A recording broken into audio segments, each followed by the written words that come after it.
રાજ્યની પ્રજાના લોક કલ્યાણની કામના કરતા મુખ્યમંત્રી શ્રી ભૂપેન્દ્રભાઈ પટેલ દ્વારા આજરોજ 75માં રાજ્યકક્ષાના વન મહોત્સવની ઉજવણી તેમજ 23માં સાંસ્કૃતિક વન હરસિદ્ધિ વનનું લોકાર્પણ કરવા માટે પધાર્યા હતા. ગાંધીવી ખાતે આવેલા સુપ્રસિદ્ધ યાત્રાધામ હરસિદ્ધિ માતાના દર્શન કરી માતા સમક્ષ ગુજરાતની પ્રજાના લોક કલ્યાણની કામના કરી તેમજ વૈદિક મંત્રોચ્ચાર સાથે માતાજીની આરાધના કરી હતી. ત્યારબાદ હરસિદ્ધિ વનની મુલાકાત લઈ આજરોજ વન મહોત્સવની ઉજવણી પણ કરવામાં આવી હતી.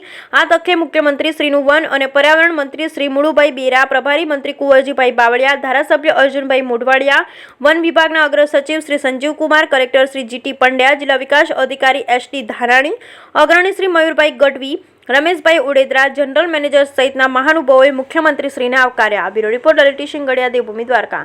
પ્રોત્સાહિત પણ કર્યા. શું વિગત છે? આજે દ્વારકા જિલ્લામાં ગાંધીવી ગામે હરસિદ્ધિ માતાજીના મંદિરની બાજુમાં 75માં રાજ્ય કક્ષાના વન મહોત્સવની ઉજવણી અને 23માં સાંસ્કૃતિક વન જે હરસિદ્ધિ વનનું નામ આપવામાં આવ્યું છે એનું લોકાર્પણ આપણા રાજ્યના લોકપ્રિય મુખ્યમંત્રી શ્રી ભૂપેન્દ્રભાઈ પટેલ સાહેબ અને પ્રભારી મંત્રી શ્રી કુંવરજીભાઈ બાવળિયા સાહેબ અને અન્ય મહાનુભાવો વિશાળ સંખ્યામાં લોકો આ રાજ્ય કક્ષાના 75માં વન મહોત્સવમાં જોડાયા હતા.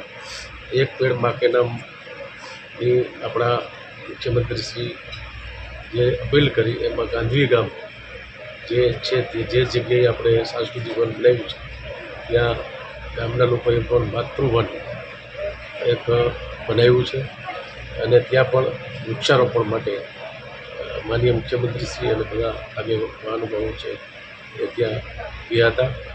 ખૂબ સરસ ઉત્સાહપૂર્ણ વાતાવરણમાં દ્વારકા જિલ્લામાં કોયલા ડુંગર જે હરસિદ્ધિ માતાજીનું મંદિર છે ત્યાં ખૂબ સરસ વિશાળ 5 હેક્ટરથી પણ વધારે મોટી જગ્યામાં આ સાંસ્કૃતિક વનનું નિર્માણ થયું છે. આવનારા દિવસોમાં હરસિદ્ધિ માતાજી અહીંયા જે આવતા યાત્રિકો છે એના માટે આ સાંસ્કૃતિક વન હરસિદ્ધિ વન છે એક જોવાલાયક સ્થળ પણ બનશે.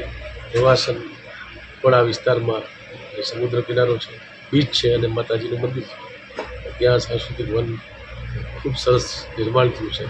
ત્યાં યાત્રિકો માટે વધારે સમય અહીં ગાળી શકે એ પ્રકારનું એક ખૂબ સુંદર હરસિદ્ધિ વનનું નિર્માણ થયું છે. એનું લોકાર્પણ કરવામાં આવ્યું છે.